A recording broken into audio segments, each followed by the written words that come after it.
Under the scorching desert sun, between two majestic rivers, a young scribe carefully presses a reed stylus into soft clay. His movements are precise, determined, each mark a deliberate stroke in what will become one of humanity's greatest achievements. The year is 3200 BCE, and here, in the land that would later be known as Mesopotamia, civilization itself is taking its first breaths. Picture this moment. The air shimmers with heat as the waters of the Tigris and Euphrates rivers flow endlessly, bringing life to an otherwise harsh landscape. These two rivers aren't just waterways. They are the very arteries of an emerging world, their annual floods depositing rich silt that transforms the arid plains into fertile crescents of abundance. It's no coincidence that the Greeks would later name this region Mesopotamia, the land between rivers.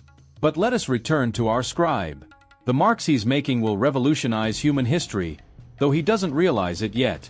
This is the dawn of writing, a system called cuneiform that will persist for over 3,000 years.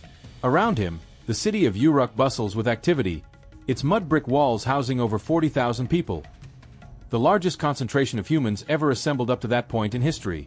The development of this region wasn't a simple accident of geography. As early as 10,000 BCE, the first agricultural communities began to take root here, drawn by the reliable water sources and fertile soil. By 4500 BCE, these settlements had grown into substantial villages, and then into the world's first cities. The Sumerians, pioneers of this urban revolution, were establishing something unprecedented: a complex society with specialized labor, monumental architecture, and organized religion. What makes this period so extraordinary is the sheer number of firsts. The first writing system, the first schools, the first legal codes, the first libraries, the first literature. The Mesopotamians weren't just building cities. They were creating the very template of civilization that would influence societies for millennia to come. Their innovations were staggering in scope. They developed sophisticated irrigation systems, digging canals and creating levees to control the unpredictable river floods. They invented the wheel, revolutionizing transportation and commerce. They created the first mathematical system, dividing time into units we still use today: the 60-minute hour, the 24-hour day, the 7-day week. As trade networks expanded, Mesopotamian influence spread far beyond the river's banks. From the Persian Gulf to the Mediterranean Sea, from the Zagros Mountains to the Arabian Desert, ideas, goods, and innovations flowed along with the waters of the great rivers. Neighboring civilizations, the Elamites to the east, the Egyptians to the west, and later the Akkadians and Babylonians, would all be shaped by the achievements of these early pioneers. In the growing cities, a complex social hierarchy emerged. Priests interpreted the will of the gods from their towering temples. Kings administered justice through sophisticated legal codes. Merchants tracked their trades with clay tokens, and farmers tended the fields that fed the burgeoning population. This wasn't just the beginning of civilization. It was the birth of urban life as we know it. If you're ready to embark on this fascinating journey into humanity's first steps toward civilization, don't forget to like this video and subscribe to the Legacy of Empires channel. Join us as we unravel the mysteries of our shared past and discover how the innovations of ancient Mesopotamia continue to shape our world today. What we're about to explore isn't just the story of an ancient civilization. It's the story of how we became who we are. The tale of Mesopotamia is our tale, the beginning of a journey that continues to this very day. Welcome to the cradle of civilization. Step with me now into the bustling streets of Uruk, around 2100 BCE.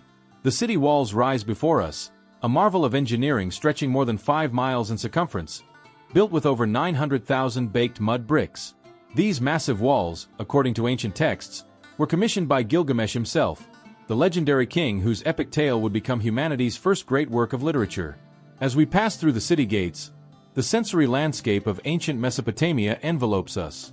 The air is thick with the aroma of fresh bread baking in clay ovens, mingled with the sweet smoke of cedar incense wafting from the temples.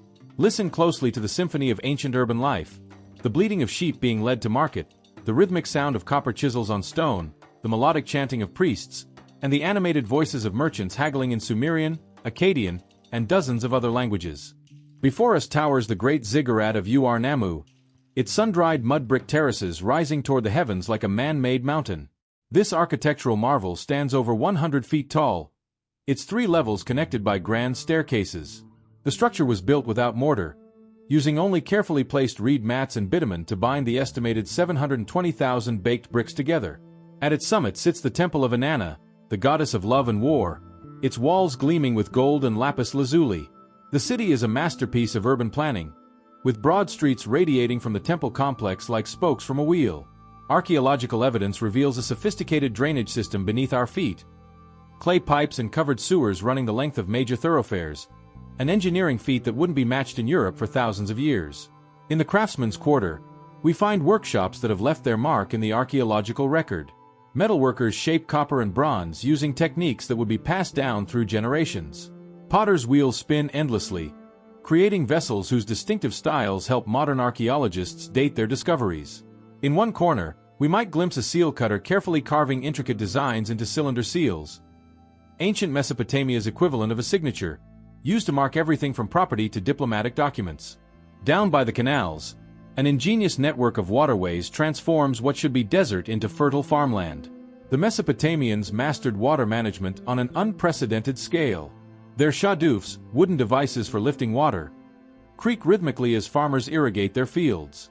These canals, some reaching over 100 miles in length, required immense organizational skill to build and maintain, necessitating the development of complex mathematical systems and sophisticated engineering.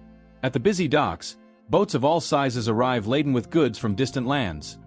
Cedar from Lebanon, copper from Oman, lapis lazuli from Afghanistan. The archaeological record shows us the extent of this trade network through artifacts found hundreds or thousands of miles from their origin. Every day, scribes meticulously record these transactions on clay tablets, creating records that would survive millennia buried in the desert sands. In the market squares, the economic lifeblood of the city flows. Merchants weigh silver using standardized weights, an innovation that revolutionized commerce.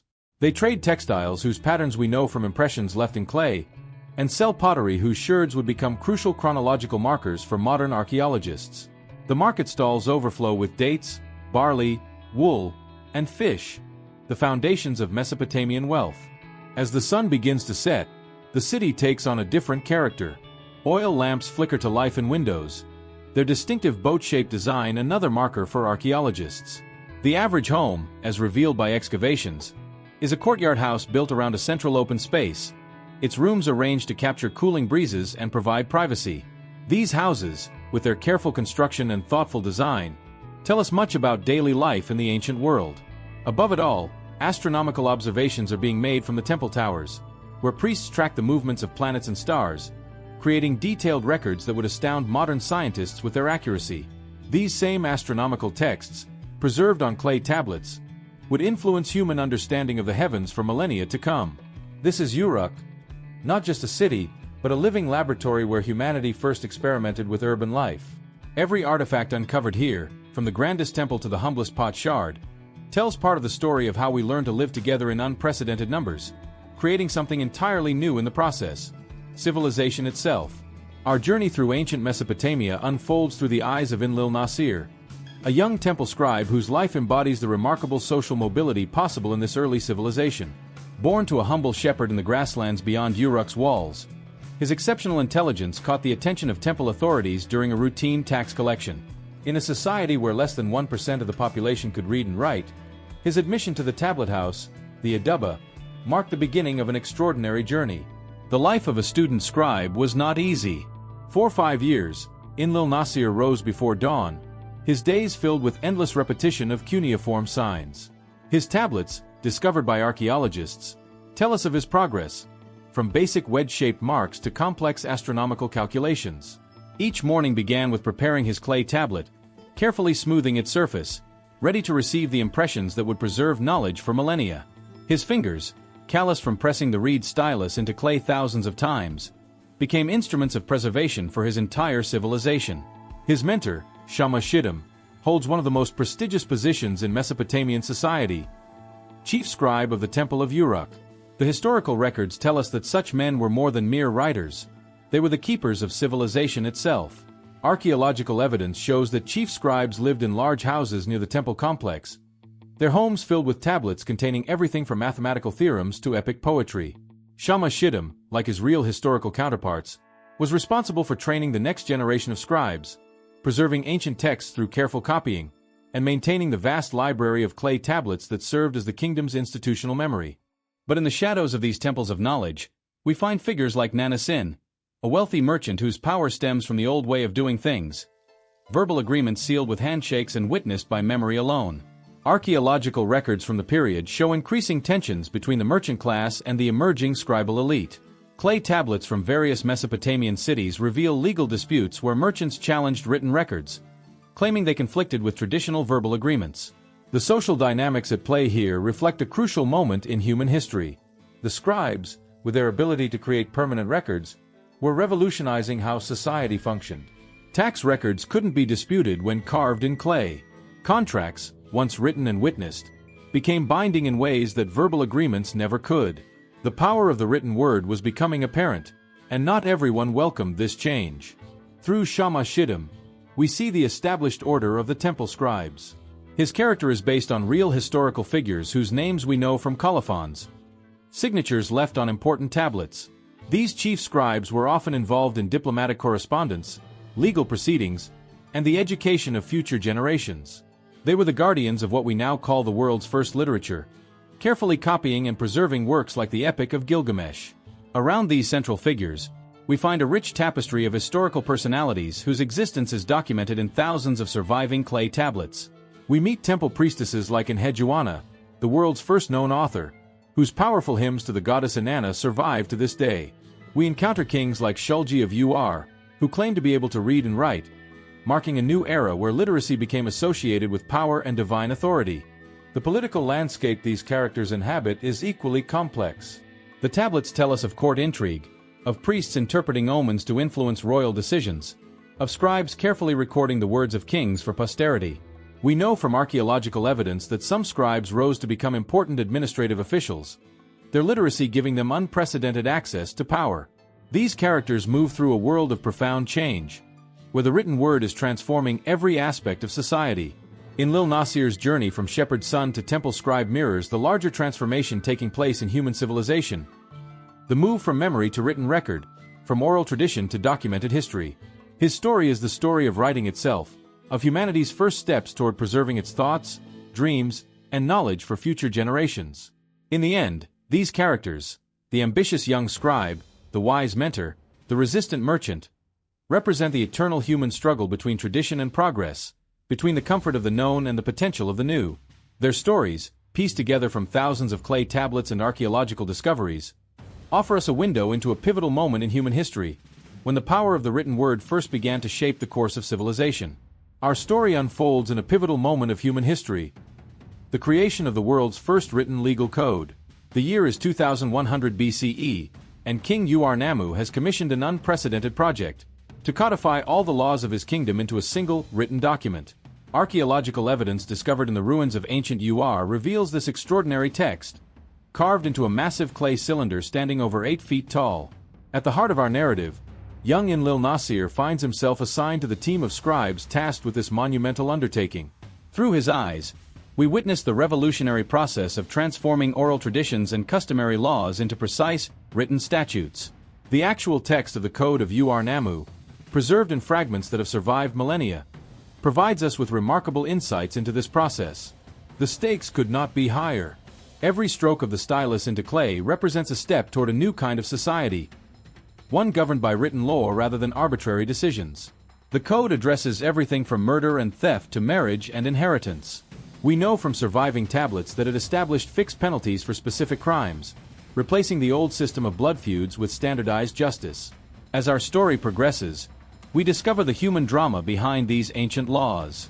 Archaeological evidence shows us real cases, a tablet describing a property dispute between brothers, another documenting a divorce settlement, yet another recording the compensation for a worker's injury. Each case brings the ancient world to vivid life, showing us that despite the millennia separating us, human nature remains remarkably constant. The plot thickens when Enlil Nasir begins to uncover irregularities in older judicial records. Real archaeological findings support this storyline. We have actual tablets showing evidence of altered verdicts and disputed judgments.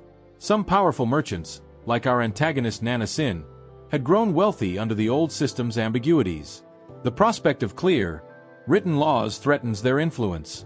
Parallel to the main narrative, we explore the rich tapestry of daily life revealed by thousands of preserved tablets. We see love letters written in delicate cuneiform. Your love is like the sweet dates of the palm tree.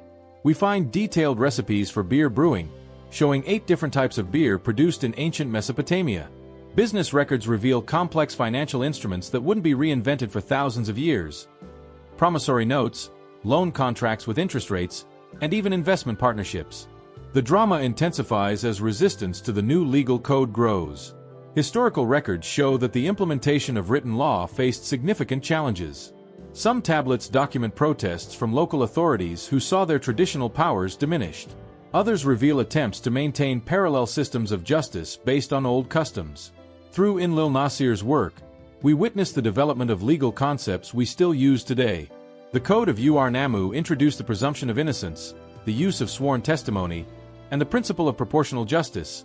An eye for an eye was actually meant to limit excessive punishment, not encourage revenge. These concepts would influence legal systems for millennia to come. The plot reaches its climax during a crucial legal case, one that pits the authority of the written law against traditional power structures. Archaeological evidence suggests such conflicts were common during this period, as society grappled with its transformation. Tablets from various cities record instances of resistance to written authority and attempts to undermine the new system. Woven throughout the narrative are authentic details from daily life, preserved in clay for over 4,000 years. We see school exercises where young scribes practice their signs, complete with corrections from their teachers. We find personal letters revealing family disputes, romance, and business deals. One particularly touching tablet contains a father's advice to his son about how to behave at school, evidence that some parental concerns never change. As the story progresses, we explore how writing transformed every aspect of society. Administrative records show how written documentation revolutionized everything from tax collection to military organization. Religious texts reveal how the ability to preserve rituals in writing changed worship practices. Economic documents demonstrate how written records enabled more complex and long-distance trade. The narrative builds to a resolution that mirrors the actual historical triumph of written law. Despite opposition, the Code of Uruk was successfully implemented, beginning a tradition of written law that would influence the more famous Code of Hammurabi and, through it, legal systems throughout history. Archaeological evidence shows how quickly written legal documents became the standard throughout Mesopotamia, spreading even to neighboring civilizations. Through this central plot focused on the creation of written law, we explore humanity's first steps toward a documented, organized society. The story of Enlil-Nasir and the Code of Uruk is more than just a tale of ancient Mesopotamia. It's the story of how humanity first learned to use the written word to create order from chaos, to establish justice through law, and to preserve knowledge for future generations. In ancient Mesopotamia, the boundary between the sacred and secular simply didn't exist. Every aspect of life, from the grandest royal ceremony to the smallest household task, was deeply intertwined with divine presence. Archaeological evidence from temples and household shrines reveals a world where the gods were as real and present as the rivers that gave the land its life.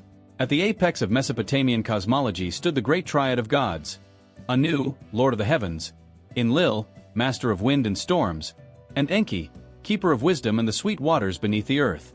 Clay tablets discovered in temple libraries tell us their stories in vivid detail. Enlil, from his temple in Nippur, the religious heart of Mesopotamia, directed the fates of cities and kings. Enki, dwelling in his watery realm of the Abzu, gifted humanity with the arts of civilization. The archaeological record shows us how this belief system shaped daily life. Every household had its personal gods, represented by small clay figurines found buried beneath house floors. These domestic deities were thought to protect the family and ensure its prosperity. Surviving prayers and invocations reveal intimate relationships between ordinary people and their gods. A mother praying to the goddess Ninasina for her sick child's recovery. A merchant asking Shamash, the sun god, for protection during a dangerous journey. But the gods were not always benevolent. Mesopotamian texts speak of demons and evil spirits that could bring illness and misfortune. Elaborate rituals, preserved in detailed clay tablet instructions, were performed to ward off these malevolent forces. We've discovered entire houses abandoned after being ritually sealed, their owners believing them to be haunted by evil spirits. The temples, whose massive ruins still dot the Iraqi landscape, were more than places of worship. They were the centers of urban life.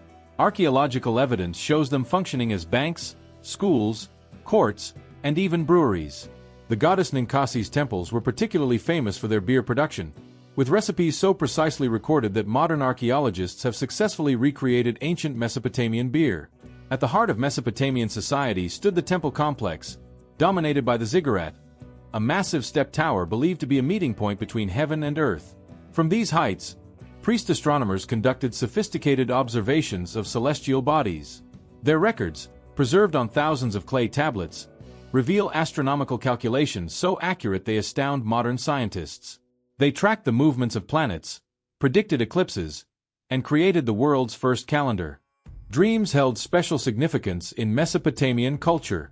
Professional dream interpreters, whose manuals we've discovered preserved in clay, help people understand these divine messages. One fascinating tablet from Nippur contains over 200 dream omens. If a man dreams he is eating a hot date, he will receive unexpected news. These dream books would influence similar traditions for thousands of years, eventually reaching as far as classical Greece and Rome. The concept of divine kingship shaped Mesopotamian political structure. Kings were seen as chosen by the gods, their actions guided by divine will. The famous cylinder of Nabonidus, discovered by archaeologists, tells us how kings would carefully reconstruct ancient temples according to their original plans, believing that any deviation would anger the gods. Royal inscriptions describe elaborate rituals where kings would physically carry bricks on their heads to participate in temple construction. Music played a crucial role in religious and social life. Archaeological discoveries of lyres, harps, and drums in royal tombs at Ur reveal a sophisticated musical culture. Clay tablets preserve hymns and liturgical texts, some with instructions for musical accompaniment. The famous hymn to Nin Kasi, celebrating the goddess of beer, was meant to be sung during the brewing process. The Mesopotamian understanding of time was cyclical, tied to the movements of celestial bodies and the annual flooding of the rivers. Priests maintained elaborate calendars, timing religious festivals to coincide with astronomical events. The New Year's festival, or Akitu, was particularly important, a 12-day celebration where the entire cosmic order was ritually renewed. Detailed tablets describe how the king would be ritually humiliated before the statue of Marduk, ensuring cosmic harmony for another year. Pause for a moment and reflect. Can you imagine living in a world where every aspect of life, from baking bread to building cities, was an act of cosmic significance? Share your thoughts in the comments below. And if you're enjoying this journey through time, don't forget to like this video to support the channel. Divination was a sophisticated science in ancient Mesopotamia. Priest diviners studied the patterns of oil dropped into water, the formations of smoke from incense, and most famously, the features of sheep livers. Thousands of clay tablets record these omens in meticulous detail. A particularly well-preserved clay model of a sheep's liver, discovered at Mari, shows how apprentice diviners learned their craft. Marriage, birth, and death were all sacred transitions marked by specific rituals. Archaeological evidence from graves shows elaborate burial practices, with the dead accompanied by personal possessions they would need in the afterlife. Marriage contracts, preserved on clay tablets, reveal both religious ceremonies and practical arrangements. Some even include prenuptial agreements and divorce clauses. This rich tapestry of belief and practice wasn't just a religious system. It was the foundation of the world's first urban civilization. Through clay tablets, temple ruins, and buried artifacts, we can reconstruct a society where the divine and mundane merged, where every human activity had cosmic significance, and where the gods walked the streets alongside merchants and scribes. The stakes escalate dramatically as Enlil Nasir makes a disturbing discovery while organizing the temple archives. 3 crucial tablets documenting major land transactions and substantial silver loans to prominent merchants have vanished. In ancient Mesopotamia, where clay tablets served as both currency and contract, their disappearance isn't just an administrative inconvenience, it's a threat to the entire social fabric. Archaeological evidence from the period shows us just how serious such a crisis would have been. The temple archives were the equivalent of modern banks, courts, and land registries combined. Actual surviving records tell us of similar cases where missing or damaged tablets led to significant social upheaval. One discovered tablet from Nippur documents a lengthy investigation into missing property records, showing how seriously such matters were taken.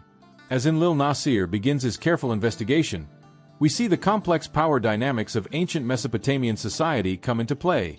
The missing tablets specifically documented transactions involving Nanasin's trading consortium.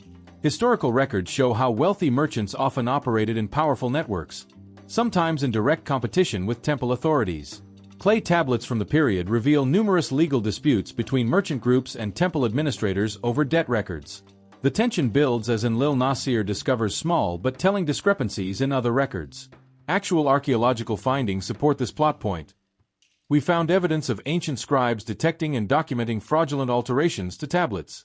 Some tablets even show attempts at erasure and modification, with original text still visible beneath the changes. Our protagonist's investigation leads him through various levels of Uruk society. In the reed huts along the canals, he finds workers who witness strange activities near the temple archives at night. In the wealthy merchant's quarter, he encounters hostile silence. The social structure of Uruk, which archaeologists have carefully reconstructed from countless artifacts and texts, comes alive through these encounters. The plot thickens when Enlil Nasir uncovers a pattern in the missing records. They all relate to properties along a proposed new canal route, a massive public works project that would redirect water from the Euphrates. Archaeological evidence shows that such canal projects were crucial to Mesopotamian cities' survival and often sparked intense political conflicts. Actual administrative texts from the period document fierce disputes over water rights and land ownership along canal routes. As the investigation progresses, we see how writing itself becomes a weapon in this ancient power struggle. Enlil Nasir discovers that some merchants have been maintaining their own parallel record-keeping system, creating unauthorized copies of official documents. This plot point is based on real archaeological findings. Archaeologists have discovered private archives containing duplicate records that sometimes contradicted official temple documents. The tension reaches a critical point when Enlil Nasir finds evidence of an elaborate scheme. Some merchants, led by Nana Sin, have been manipulating property boundaries during the annual flood season, when boundary markers were temporarily submerged. They've been creating fraudulent tablets to support their claims, a crime that historical records show was taken extremely seriously. Real legal texts from the period prescribe severe punishments for falsifying documents. The story's climax builds around a crucial temple ceremony approaching: the annual reading of property rights and debt obligations. Historical records show these ceremonies were major public events where tablets were read aloud to the entire community. Without the missing tablets, the ceremony will descend into chaos, potentially triggering social unrest that could tear the city apart. Adding to the urgency, the annual flood season is approaching. Archaeological evidence shows how critical this timing was. Cities had to resolve property disputes before the floods came, or risk losing track of legitimate boundaries. Actual administrative texts from the period reveal how floods could lead to years of property litigation if records weren't clear. Through careful detective work, Enlil Nasir discovers the missing tablets haven't been destroyed but hidden, sealed inside ordinary storage jars in a merchant's warehouse. This detail comes from real archaeological discoveries, where important documents were found hidden in similar ways. The practice of concealing tablets in ceramic vessels was well documented in ancient Mesopotamia, usually as a means of preserving important records. The narrative tension peaks in a dramatic confrontation in the temple courtyard, where Enlil Nasir must expose the conspiracy before the assembled citizens of Uruk. This scene draws on actual historical records of public tribunals, where evidence was presented and judgment rendered before the community. Clay tablets preserve accounts of similar public confrontations, showing how such disputes were resolved in ancient Mesopotamian society. The resolution demonstrates the power of written records to ensure justice and maintain social order. Historical evidence shows how the development of written documentation transformed dispute resolution in ancient Mesopotamia, replacing the older system of verbal testimony and oath-taking with something more permanent and verifiable.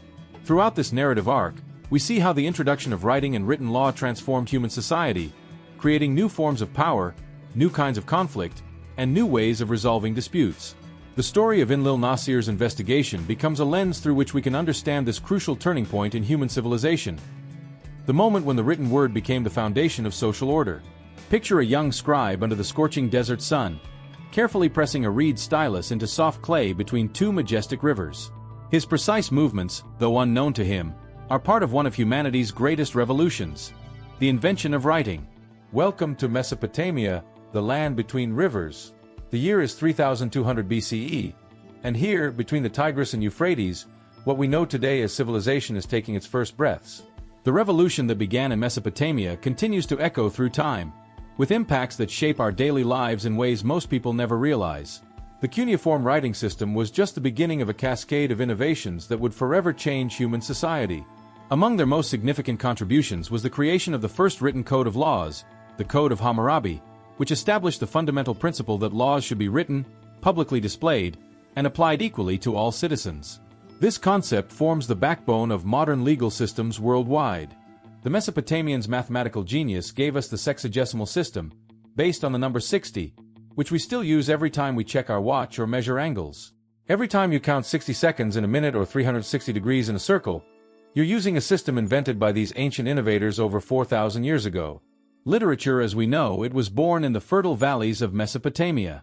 The Epic of Gilgamesh, the world's first known written story, explores themes of friendship, mortality, and the human condition that still resonate with readers today.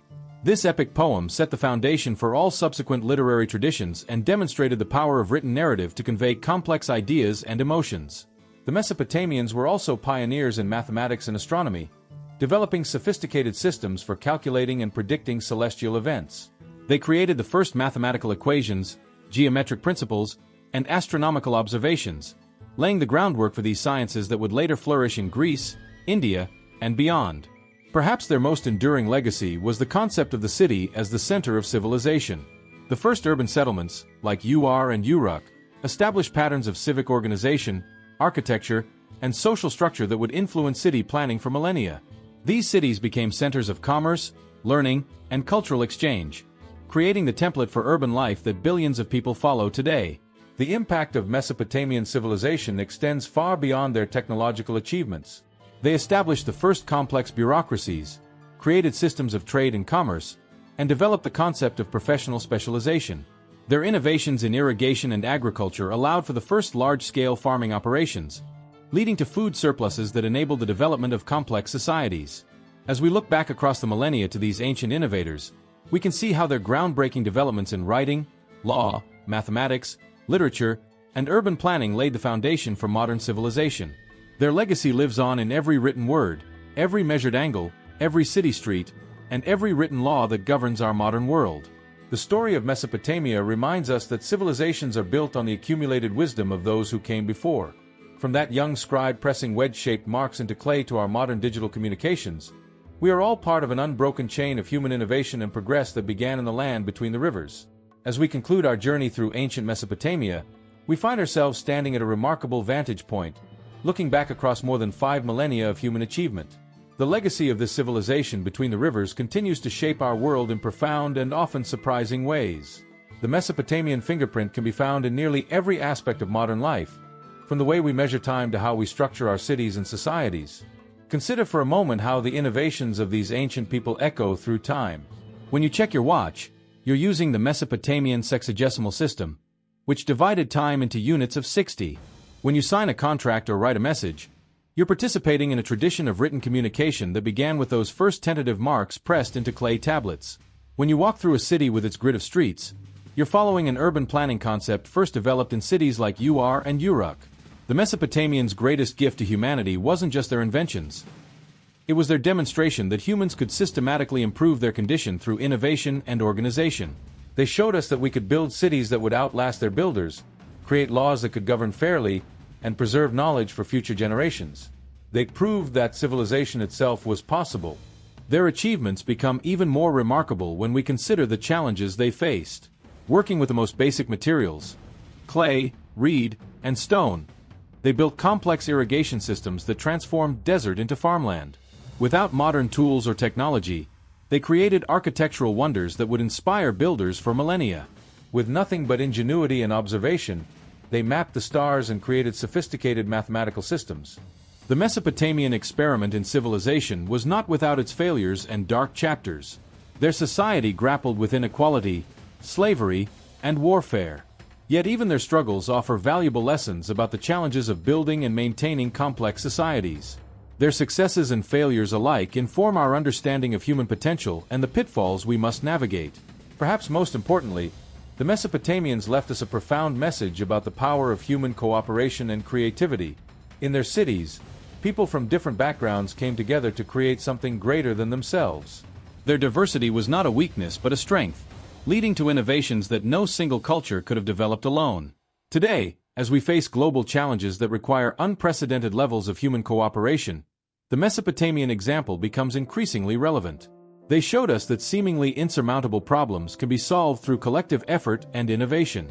Their successful management of water resources in an arid environment offers lessons for our own struggles with climate change and resource management. The story of Mesopotamia is, in many ways, the story of humanity's first steps toward the world we know today. It's a reminder that civilization is not a given but an achievement, one that must be constantly maintained and renewed. As we look to the future, we would do well to remember these pioneers who first showed us what human societies could achieve. In essence, every time we write, every time we build, every time we codify laws or measure time, we are building upon foundations laid in ancient Mesopotamia. Their greatest monuments may lie in ruins, covered by the sands of Iraq, but their true legacy lives on in the very fabric of human civilization. We are all, in a very real sense, inheritors of the Mesopotamian dream, the belief that through knowledge, organization, and cooperation, we can build something greater than ourselves. As we face the challenges of our own time, may we draw inspiration from these ancient innovators who dared to imagine and create a world that had never existed before. For in understanding their journey from the first cities to the first empires, we better understand our own path forward and the endless possibilities that await when human ingenuity and cooperation come together to build a better world.